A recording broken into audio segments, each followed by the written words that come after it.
Out. Security, escort this man out now. The Westline bank manager commanded loudly, her voice cutting through the air like a knife. The tension in the main branch of Julian Cross was terrifying. Julian Cross stepped through the glass doors of Westline Bank's downtown flagship branch just as the clock struck 9 a.m. The early morning sun reflected off the polished floor tiles, but the warmth of the day stopped at the threshold. Inside, the air was cold, not from the temperature, but from the way eyes barely glanced up at him. He walked with quiet confidence, not loud, not flashy, just a man in a navy button-down, gray slacks, and shoes that had seen better days. In his right hand, he held a withdrawal slip, neatly printed, direct, $80,000 in cash. No one greeted him. He took a seat, waiting patiently as customers trickled in. A young white man in a suit arrived minutes later and was escorted immediately to a private desk with a warm smile. An older Asian couple was given a number and a seat with no eye contact. A Latina woman in work uniform was asked to provide 2 IDs, then questioned about her paycheck. Julian watched. 37 minutes passed before his name was called. At the counter stood Claire, a woman in her early 30s with a practiced smile that disappeared the moment her eyes landed on the withdrawal amount. She glanced at Julian's face, then his license. Her fingers hovered above the keyboard. "That's quite a large amount," she said flatly. Julian gave a single nod. "Yes, it's within the daily withdrawal limit. I'd like it in cash. Please." She didn't respond. Instead, she turned and whispered to someone behind her. From the office nearby emerged Patricia Doyle, the branch manager, mid-50s, heels clicking like a metronome of authority, her arms crossed as she approached. "Sir," she began, already frowning, "can I ask why you're withdrawing this much money? We typically don't release large cash amounts without explanation." Julian didn't flinch. "It's my account. The funds are available. I've provided ID." "That may be," Patricia replied, her voice tight, "but your behavior is raising concern." "I haven't raised my voice. I haven't moved from this counter. I've made a simple request." Patricia's expression hardened. "Security," she called out. 2 guards appeared instantly. Julian stood still, calm, centered. "Is there a reason I'm being removed for trying to withdraw my own money?" The guards hesitated, unsure.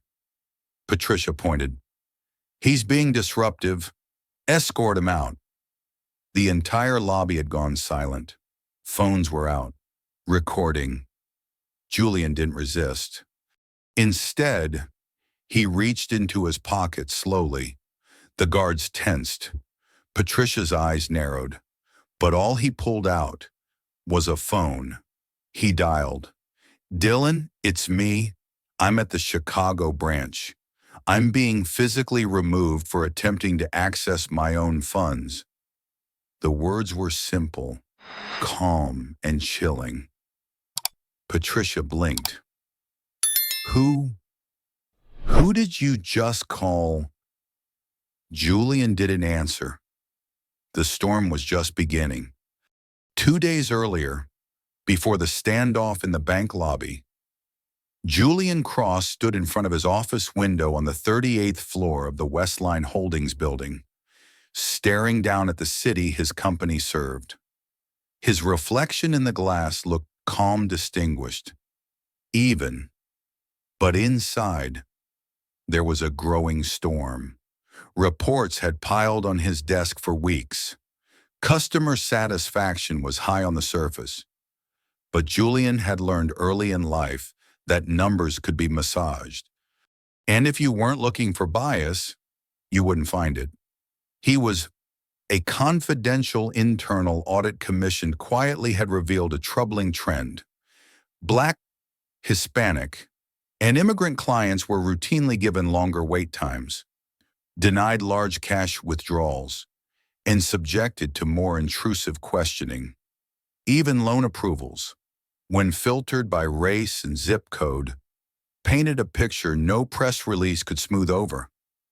He had brought this up at a leadership meeting. The silence in the room had been deafening. Then someone had offered a shrug. Some clients just raise red flags.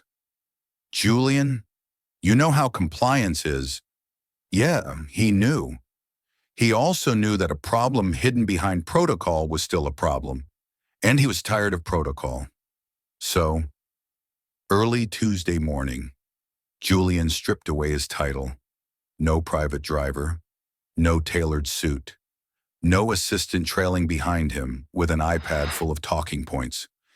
Instead, he threw on a navy blue button-down shirt, a pair of slacks from Target, and a cap that covered the thinning at his temples. He walked into the Westline flagship branch on Michigan Avenue, the very first branch he had worked at as a security temp 23 years ago, as a customer. Nothing more. He watched how the staff interacted, not just with him, but with every person who didn't walk in wearing a Rolex or carrying a designer briefcase. The patterns were subtle but unmistakable. Smiles turned strained. Voices dropped. Verification requests multiplied. Everything about the service was quieter, colder, slower. Julian sat quietly in the waiting area for nearly 40 minutes. 3 white customers who arrived after him were served before him. One was even walked to a private room without needing to ask. Meanwhile, a black man in a delivery uniform stood at a counter, arguing about a mobile deposit that had been on hold for 6 days. His voice cracked with frustration. When Julian finally approached the teller, "Claire," she smiled, but the smile faded as soon as she saw the withdrawal slip. 80,000? She asked, blinking hard. Julian nodded. Correct. She squinted at his driver's license, then at him, then at the withdrawal slip again. She tapped a few keys, then stood up and left the station without a word. He could feel the eyes around him, the whisper of suspicion spreading like smoke. When Patricia Doyle appeared moments later, she didn't introduce herself, didn't ask if she could help. She simply looked him up and down, then said, "Where did you get this kind of money?" The question wasn't about fraud. It wasn't about policy. It was personal, loaded, disrespectful. Julian felt a flicker of the old anger in his chest, the one he had buried for years under professionalism and polished speeches. But he didn't show it. "I'm withdrawing it from my business account," he said calmly. "Funds which have been deposited and cleared. I'd like to proceed." Patricia didn't budge. "I'm going to have to ask you to leave if you can't explain the source." Julian's eyebrows lifted. "I don't need to explain how I use my own money." She crossed her arms. "Sir, you're making my staff uncomfortable." That was when she called security. Now, standing between 2 guards, Julian could feel the irony pressing down like gravity. The man who had fought for this company, turned around underperforming divisions, and brought Westline Holdings back from the edge of collapse, was being physically escorted out of his own building. But he had seen enough. He pulled out his phone and called Dylan Brooks, chairman of the board and his longtime friend. "Dylan, it's Julian. I'm at the downtown branch, being forcibly removed." On the other end of the line, silence stretched. Then Dylan's voice, tight. "Is this about the audit?" Julian didn't answer directly. "Pull up the security feed. You'll want to see this." Inside the branch, Patricia's face had paled. She glanced at the phone, then at Julian. For the first time, something shifted in her eyes, uncertainty. The security guards hesitated. One loosened his grip. Julian remained steady, calm, centered, because he had planned for this moment. For too long, corporate culture had weaponized ambiguity. Discrimination didn't come with slurs anymore. It came with concerns about fraud, unusual withdrawal activity, and protocol. Julian knew the game, but what they didn't know was who they were playing against. Upstairs, at Westline's headquarters, the boardroom was erupting. Video from the branch had been pulled in real time. Board members watched in stunned silence as the CEO was restrained like a criminal. The legal department began preparing internal memos. Dylan ordered the building locked down. No staff at that branch were to leave. Back at the bank, Julian ended the call with one final sentence. "Tell Michael to meet me at the Michigan branch. Now!" The name hit Patricia like a punch. Michael Crane, global head of operations, did not respond to branch-level issues. And yet, this man knew him personally. Patricia's composure cracked. Her voice trembled. Who? Who exactly are you?" Julian didn't answer. He didn't have to. The storm was coming. The ornate glass doors of Westline Bank's flagship branch slammed open with a force that silenced every whisper in the lobby. Michael Crane, global head of operations, marched in like a storm in human form, his tailored suit uncharacteristically unbuttoned, phone still pressed to his ear. The pounding of his Italian leather shoes echoed off the marble tiles as every head turned. What they saw was not just an executive, but a reckoning. Behind him trailed 3 corporate security officers and 2 legal advisors, all summoned minutes earlier after Julian Cross's brief but potent phone call. Patricia Doyle's lips parted.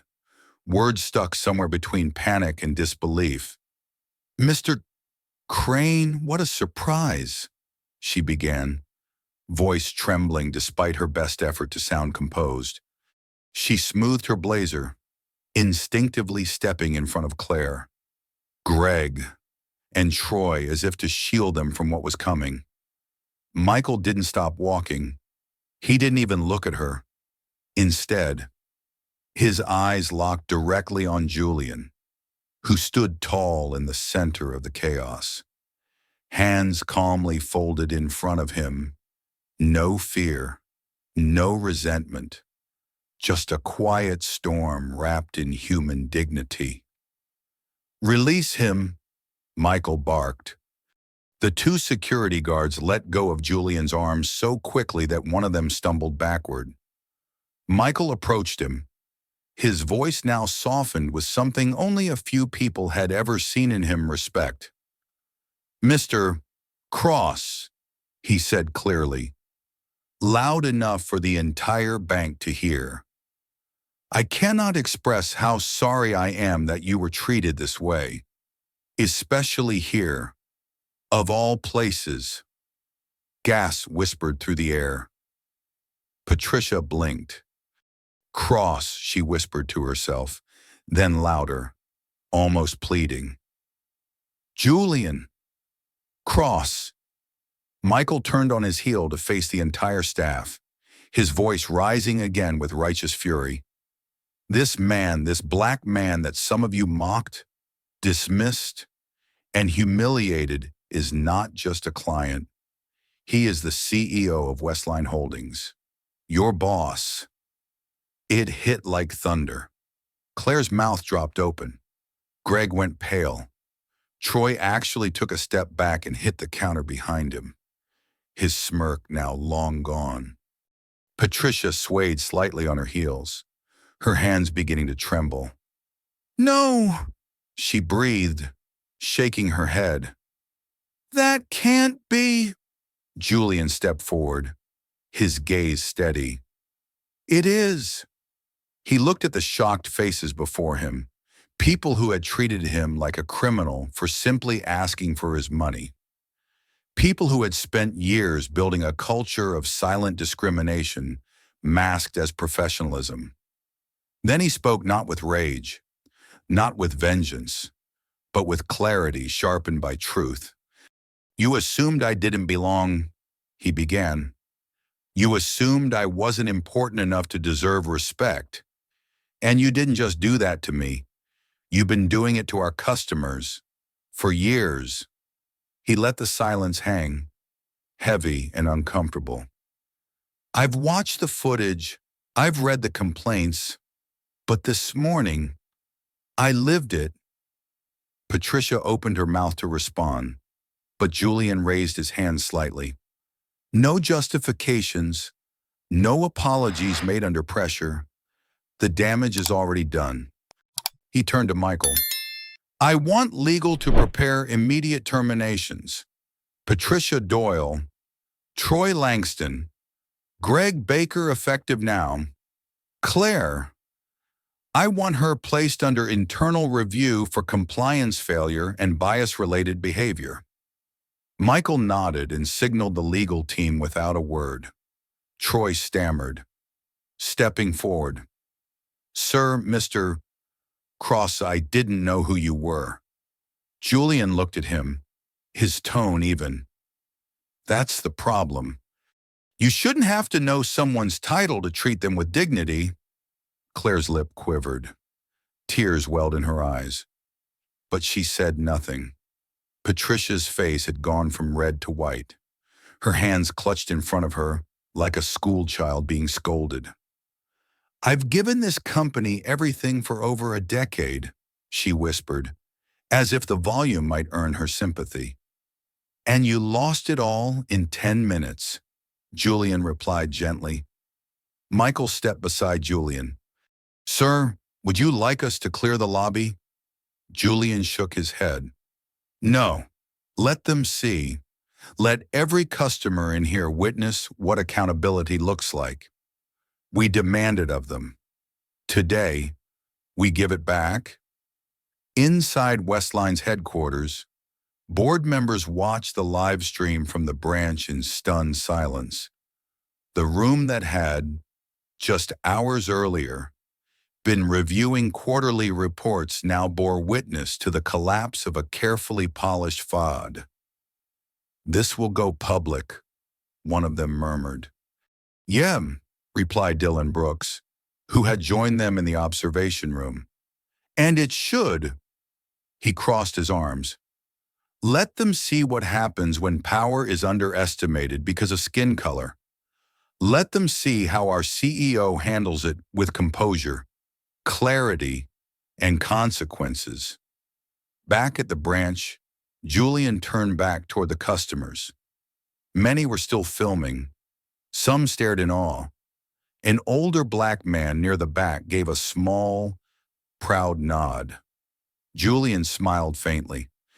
This isn't just about one bad day, he said, raising his voice so all could hear. It's about ending a culture where appearances determine outcomes. That stops today.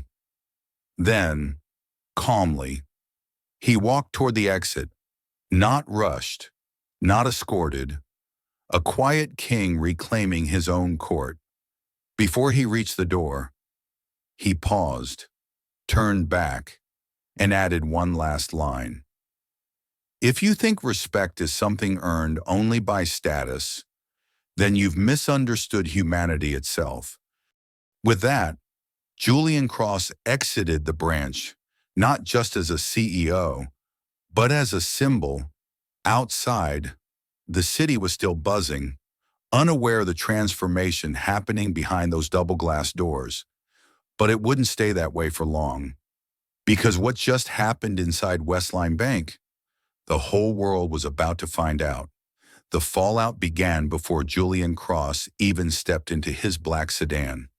By the time he reached the curb, News of the incident had already exploded across social media. One of the customers at the branch, a teenage girl with a large following on TikTok, had uploaded a video titled, "Bank Staff Kicks Out Black Man for Withdrawing His Own Money Turns Out He's Their CEO." In under an hour, it hit 2 million views. Within 3, it was on the evening news. By the next morning, it was international. At Westline's headquarters, the mood was grim. Executives filed into the top-floor conference room in silence. The usual jokes, coffee chatter, and passive small talk had vanished, replaced by tension so thick it clung to the air.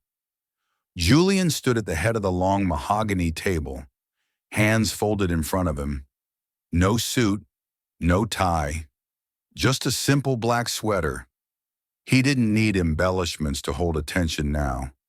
On the screen behind him, paused at the perfect frame, was a still from the viral video Patricia Doyle, red-faced, pointing toward the exit.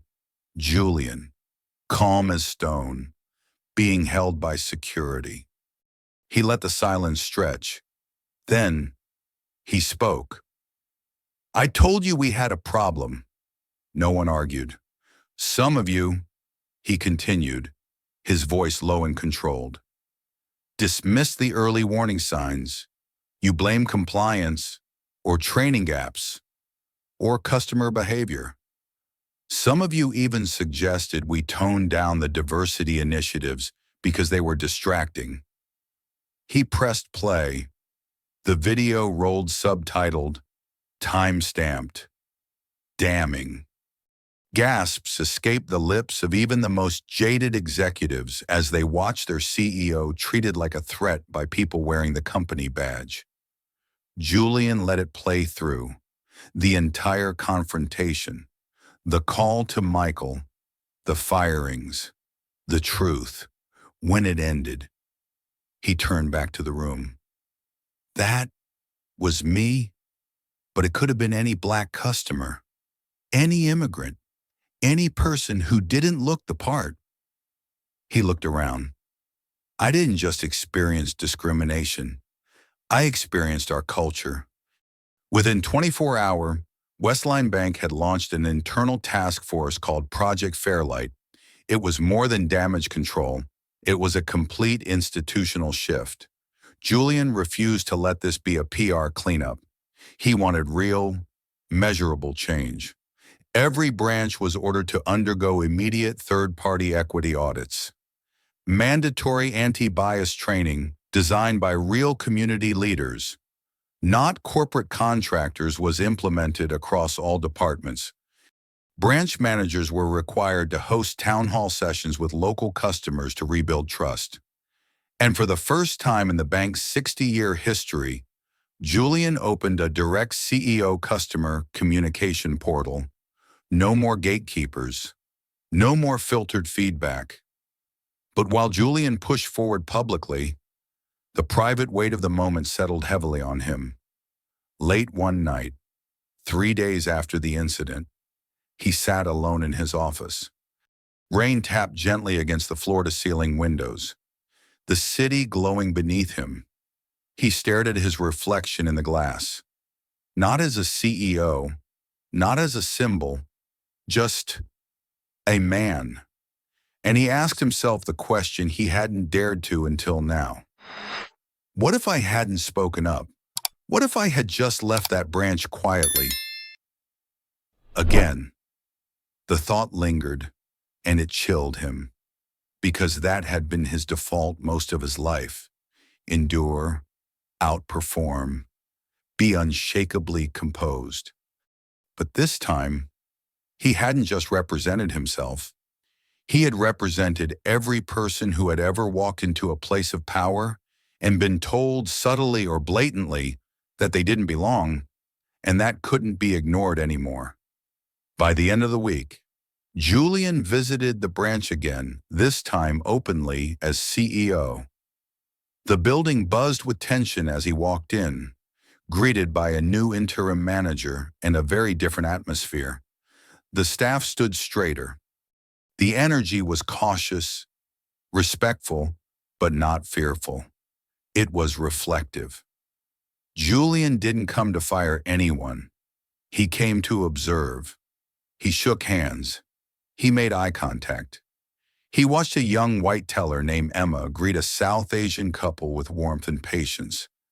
He saw an elderly black woman escorted to a private room, not because of suspicion, but because she was hard of hearing and the lobby was loud. Things were changing, not just on paper, but in posture, tone, intention.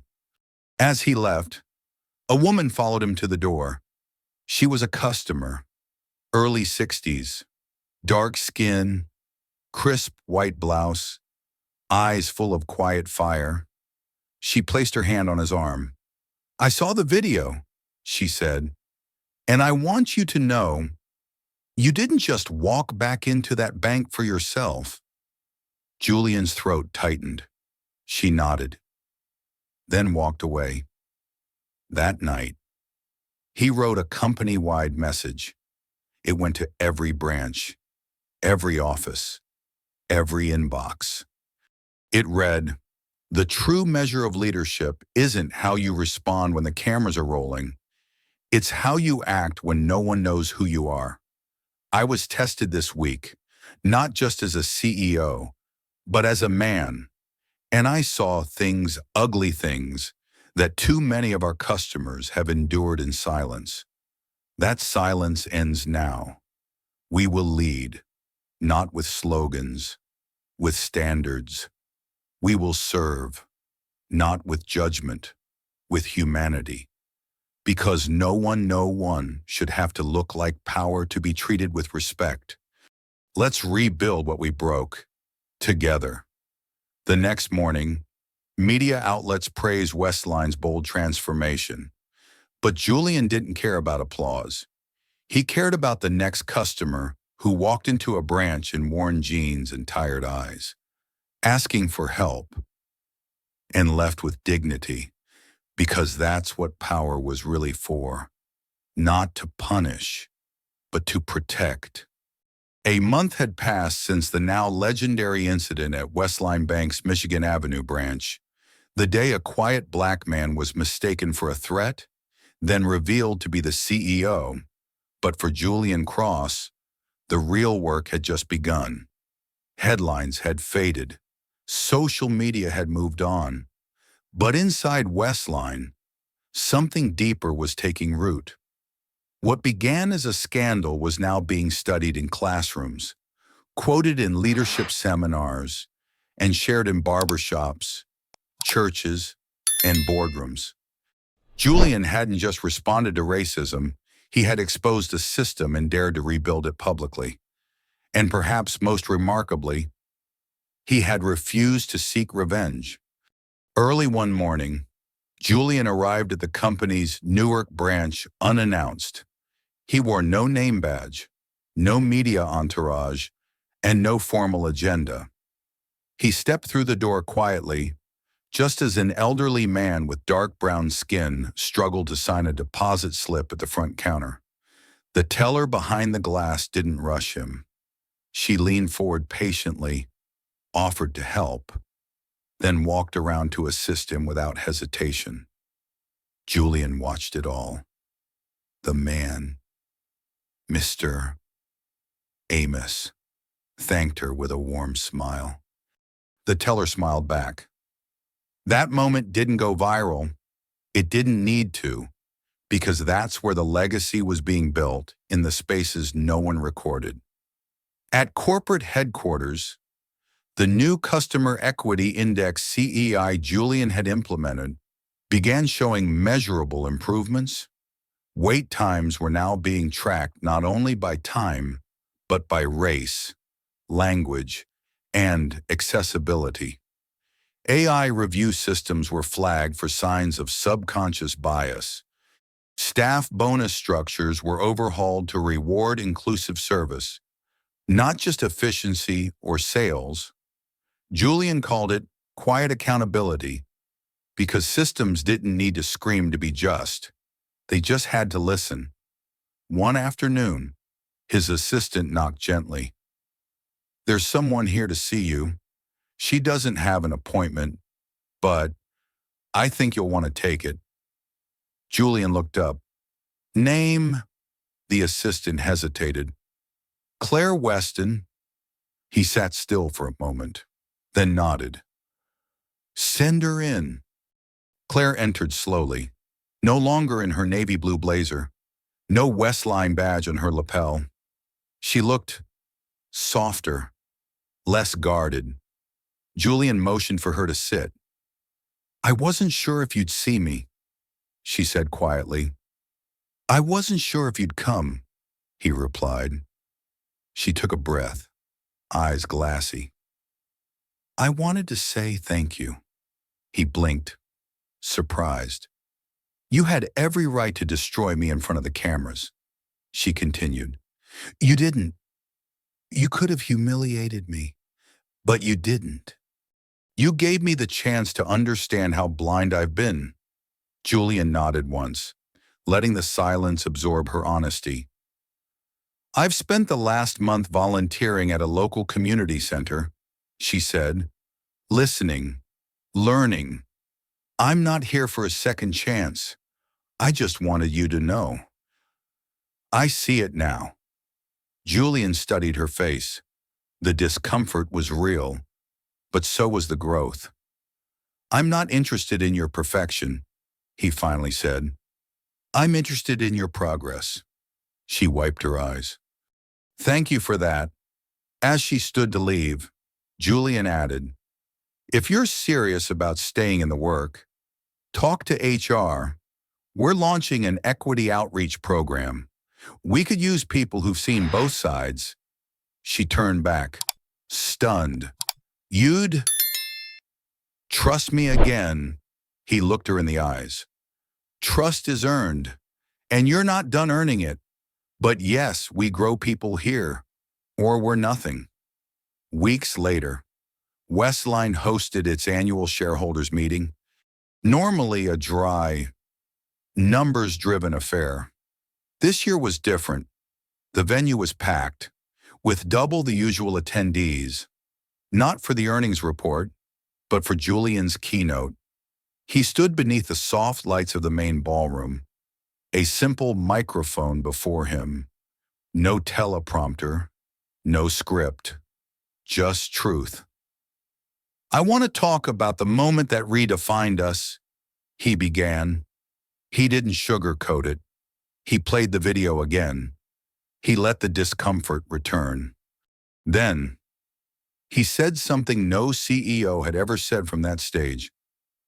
"I was ashamed, not for myself, but for us, because somewhere along the way, we forgot that banking is not about money. It's about trust." He paused. "But here's the beauty of trust when it's broken, and you choose to repair it. It comes back stronger, more honest, more human." The room was still. Then, he smiled.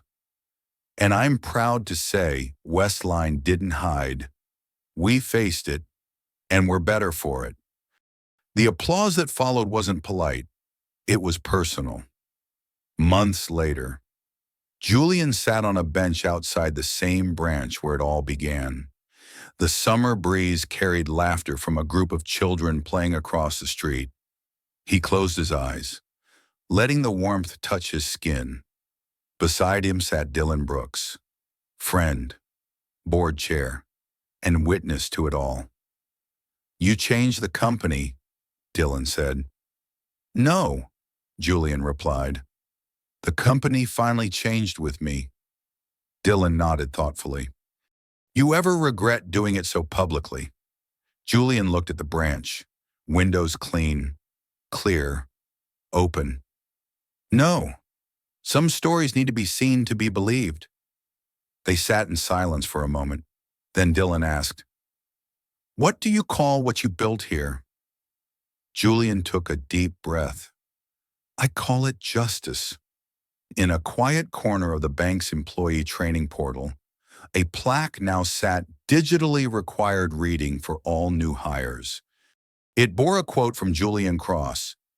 "You don't have to wear a title to deserve respect. You just have to walk through the door. And when someone does, your job isn't to question their worth. Your job is to see them. That's where banking begins. That's where humanity begins." And with that, the legacy of Julian Cross was no longer defined by the day he was removed, but by the world he rebuilt after it.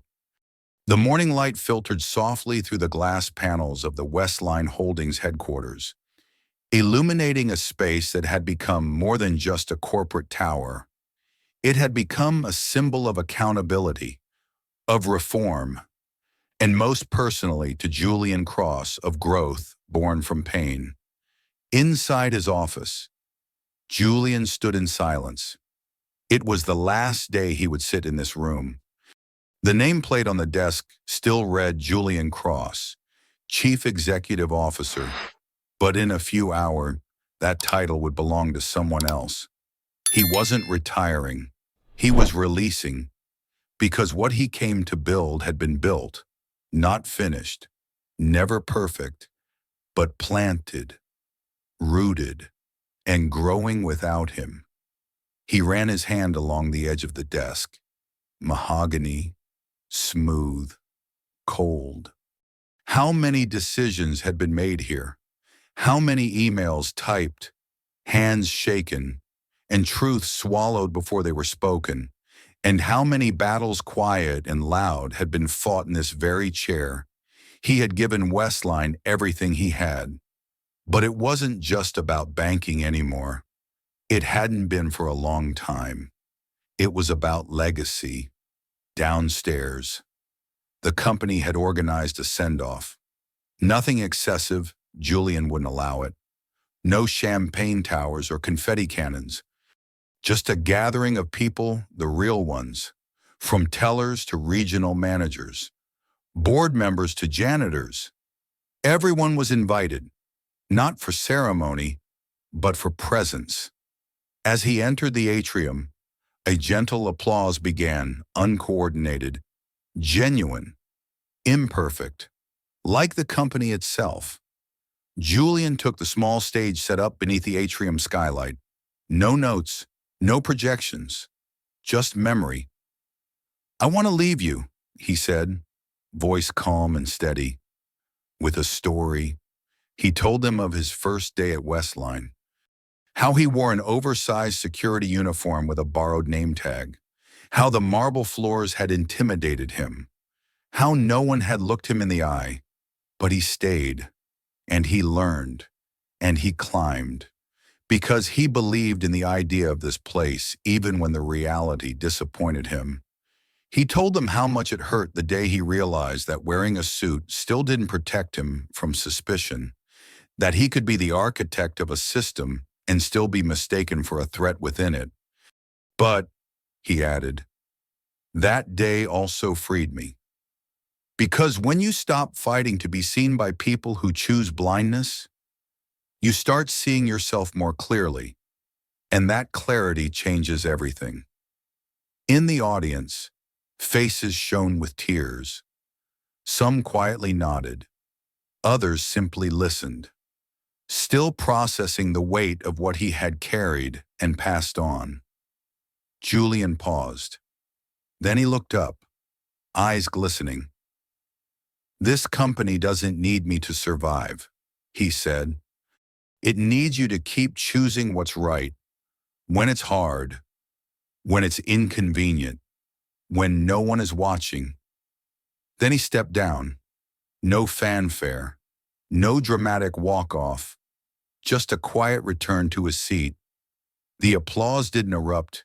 It rose, slow and steady, from the back of the room forward, as if respect was catching up to him. After the crowd dispersed, Julian made his way to the parking lot. The sun had fully risen now, casting long, golden rays over the city skyline.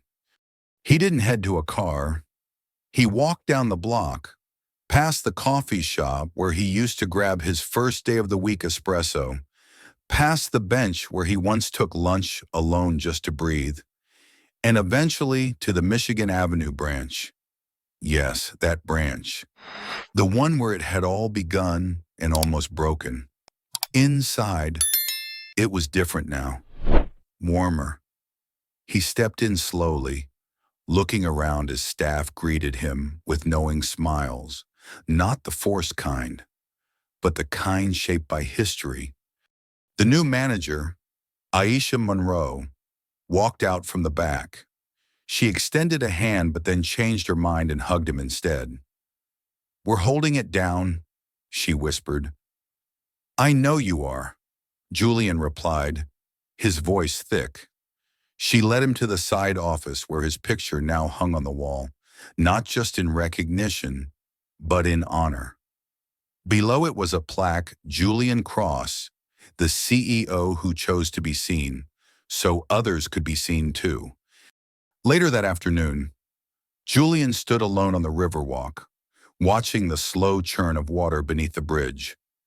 He thought about his parents' immigrants who worked 2 jobs just to keep the lights on. He thought about that first job as a teller trainee. He thought about Patricia, Claire, and Troy, not with resentment, but with clarity. Their downfall had never been his triumph. The culture had failed them as much as it had failed him. But now, the culture had a chance. Because people had seen what happens when you mistake quiet for weakness, when you confuse humility with absence of power, when you judge a man not by the balance in his account, but by the color of his skin. Julian had never yelled. He had never cursed. But his silence, when broken, had shifted an entire industry. As the sun began to lower, painting the sky in strokes of orange and gold, Julian reached into his pocket and pulled out something simple, a folded note. It was the same withdrawal slip from that day, $80,000, still unsigned, still unprocessed, but no longer necessary. He smiled faintly, folded it once more, and dropped it gently into the river. It floated for a moment, then was carried away. A quiet end to a loud legacy. Julian Cross walked away from the water, not as a CEO, but as a man who had faced the system, changed it, and walked on his own terms. Not for recognition, but for truth. And that was the real currency. 2 years had passed since Julian Cross stepped down as CEO of Westline Holdings. To many, the scandal that once shocked a nation had become a textbook case study, an example of modern leadership, of race, of corporate transformation. Professors taught it, journalists referenced it, executives tried to emulate it. But to the people Julian truly cared about, the bank tellers who now greeted every customer without prejudice, the elderly clients who no longer feared judgment when withdrawing large sums, the children watching their parents get treated with respect. It was something deeper. It was a turning point. And like all turning points, its power came not from drama, but from what happened after the cameras were gone. In a quiet neighborhood on the south side of Chicago, a new community branch of Westline had opened, the Julian Cross Financial Literacy Center. Its mission was simple: to equip the next generation with tools not just to earn wealth, but to protect dignity. Here, kids as young as 9 learned about credit. Teenagers were mentored in budgeting, investing, and responsible entrepreneurship. Retired clients from underserved communities were offered free consultation on estate planning, fraud protection, and digital banking. Julian didn't name it himself. In fact, when the board first proposed it, he had refused. "I don't want a building with my name on it," he told them. "Then what do you want?" Dylan Brooks had asked. Julian paused. Then he said, I want someone to walk in poor and leave feeling powerful. Now, he visited the center once a month, not as a figurehead, but as a mentor. On a breezy Saturday afternoon, Julian sat in the back of a workshop classroom, watching a group of black and brown high schoolers debate the difference between income and net worth. Their teacher, a young woman named Melinda, once a teller herself, used real-life examples to make it click. "You can make 100K a year and still be broke," she said, laughing. "Ask me how I know." The room laughed with her.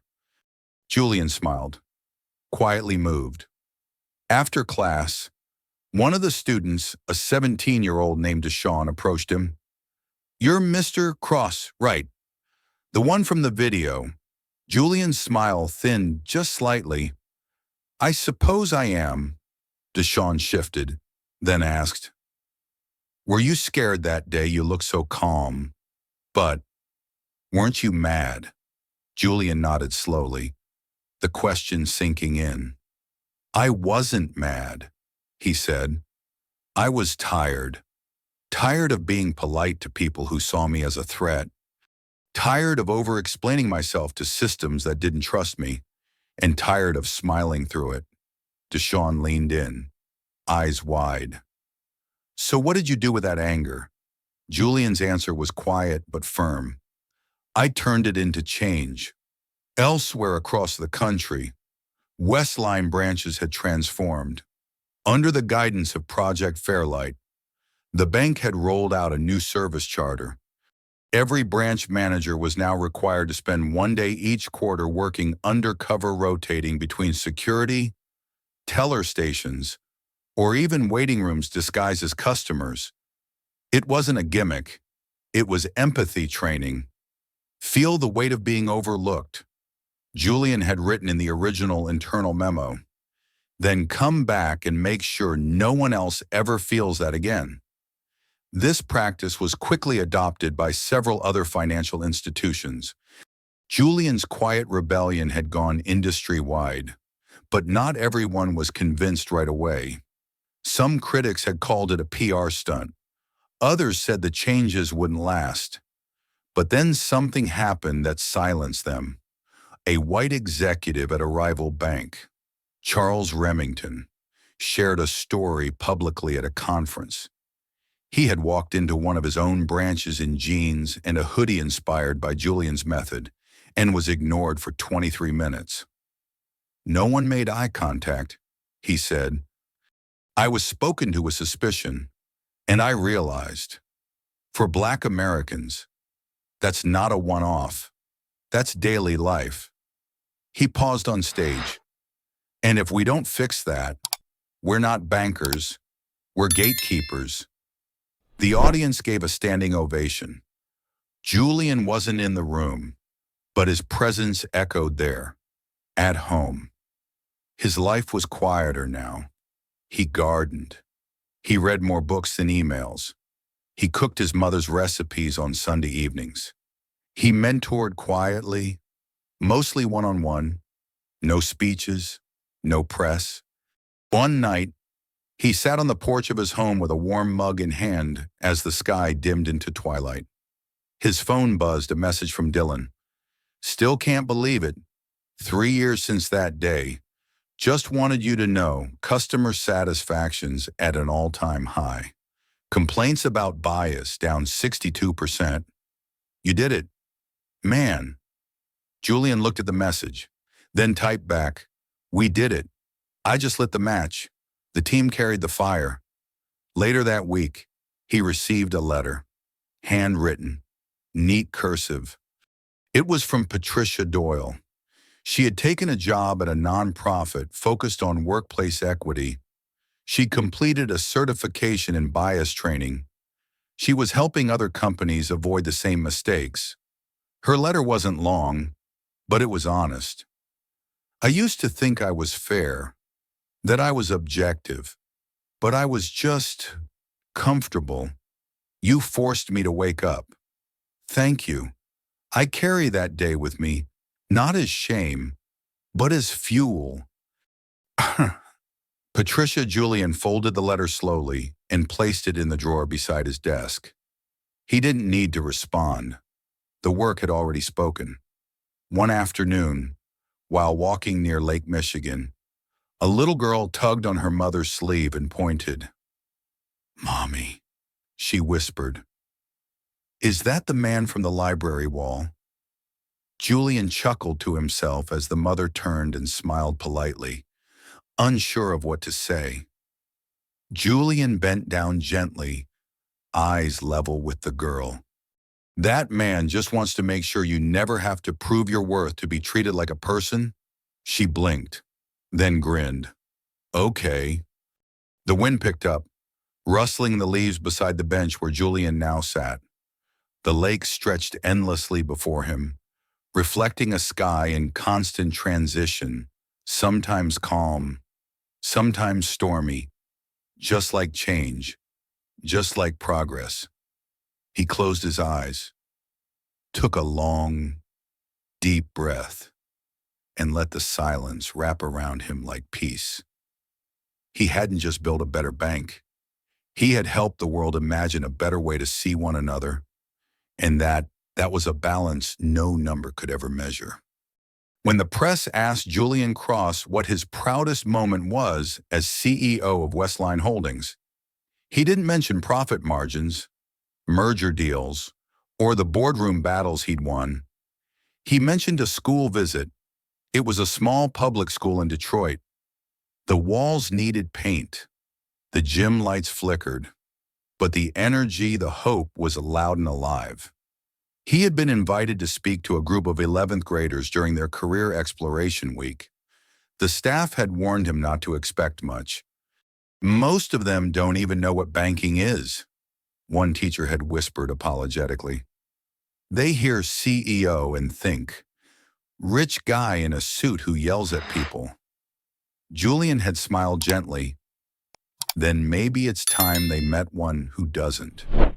He arrived in jeans, a navy pullover, and sneakers. No security detail, no slideshow. He began the talk with a question. What does power feel like? Hands stayed down, eyes flicked toward the clock. Then, a girl in the back raised hers. "Like being feared," Julian nodded. "Fair," a boy near the window added. "Like not getting stopped at the mall for looking suspicious?" Julian smiled, more sad than proud. "Here's the truth," he said. "Power doesn't have to feel like fear, or distance, or privilege. Sometimes, power feels like being able to walk into a place and be treated like you matter." The room went still. He leaned forward. "And if you've never felt that, then maybe your power hasn't woken up yet." He didn't lecture them about finance. He told them about bias, about how he had once been dragged out of his own bank, about how people smiled at his white CFO but looked through him at networking events, about the moment he realized that if he didn't take the uncomfortable step forward, the system wouldn't move an inch on its own. They listened, not because he was a CEO, but because he spoke the language of having to earn your humanity in rooms that give it freely to others. After the session, a teacher handed Julian a crumpled note, written in pencil on the back of a cafeteria flyer. "Today was the first time I thought I could be something more than what people already see me as. Thank you." Julian folded it gently and placed it in his wallet right next to the worn photo of his parents. It stayed there for years. Meanwhile, the reforms Julian initiated had taken root beyond Westline. Other financial institutions began adopting transparency audits for race-based discrepancies in service. Some banks began installing equity observers, a rotating role in each branch, to ensure frontline staff behavior matched corporate values, not just policies. Julian didn't take credit. He didn't appear on panels or chase awards. But those who knew the real story understood. He had lit the match. At Westline, his influence was immortalized not in statues, but in policies. One of the most impactful, the Julian Clause, a regulation that allowed any employee at any level to anonymously escalate reports of bias directly to the executive team, bypassing middle management entirely. The clause had led to over 200 internal investigations in the first year alone. Not all resulted in disciplinary action, but every single one resulted in dialogue. And dialogue, Julian always said, was the beginning of change. One day, he received a call from a journalist preparing a book on transformational leadership. She asked if she could visit him at home for a profile. "I don't really live in the spotlight anymore," he said gently. "I know," she replied. "That's exactly why I want to write about you." She arrived on a Sunday. Julian was in the garden, kneeling in the dirt, coaxing tomato plants through a lattice of string and wire. She laughed as she saw him. "Not exactly what I pictured the former CEO of a billion-dollar firm doing." Julian dusted off his hands. "Building things with your hands keeps you honest." They talked on the back porch. She asked him how he wanted to be remembered. He didn't answer at first. Instead, he pointed to a small journal on the patio table. She picked it up. The cover was plain, worn leather. Inside, page after page of handwritten names, some with dates, some with initials, some with just short phrases. Marta approved her first business loan. Calvin graduated college, first in family. E wrote me a letter at that Detroit school. She looked up, confused. "Who are these people?" Julian smiled. "People I never forgot." She blinked, moved by the simplicity. "You kept their names. I planted seeds." He said, "This is how I water them." The article went viral not because it was dramatic, but because it was human. The title read, "The Man Who Taught Banking How to Feel." On Julian's 75th birthday, dozens of former employees, mentees, and community leaders gathered at the Julian Cross Financial Literacy Center, not to celebrate his age, but to honor his influence. Aisha Monroe, now regional director, took the mic. "Some leaders change numbers," she said. "Julian Cross changed what leadership means." In a corner, quietly watching, Julian clapped along. But his eyes, those deep, clear eyes, were fixed on a pair of teenage brothers helping an elderly client understand online banking. He smiled. That was the real celebration. Later that evening, as the crowd dwindled, Dylan Brooks walked up to Julian. "You're not done," Dylan said, half teasing. "I don't think I ever will be," Julian replied. Dylan handed him an envelope. Inside was a proposal, an independent foundation, focused solely on equity training, financial inclusion, and community justice. Julian looked up. "I thought you might want to build something without shareholder votes." Julian laughed softly. He didn't answer. He didn't need to. His silence, once misunderstood now, spoke volumes. Because when your name becomes a verb, when your actions ripple beyond the boardroom, when the people you lifted go on to lift others, that's not retirement, that's legacy. In today's world, where appearances still shape assumptions, how often are people misjudged before they even speak? This story isn't just about a black CEO being mistaken for a fraud in his own bank. It's about how dignity can be denied silently, through sideways glances, excessive questions, or quiet dismissals. It reminds us that power doesn't always wear a suit or demand attention. Sometimes it walks in humbly and waits patiently to be seen. Julian Cross didn't raise his voice. He didn't seek revenge. He simply held a mirror to a broken system and changed it from within. And that's the message for today in a world quick to label. We need more people who choose composure over chaos, justice over ego, and action over anger. Because real change doesn't always roar. Sometimes it walks in silently and leaves a legacy. If you've ever been overlooked, underestimated, or dismissed for how you look or where you're from, this story is for you. And if you've never had to think twice about being respected, this story is especially for you. Change begins when we choose to see each other fully.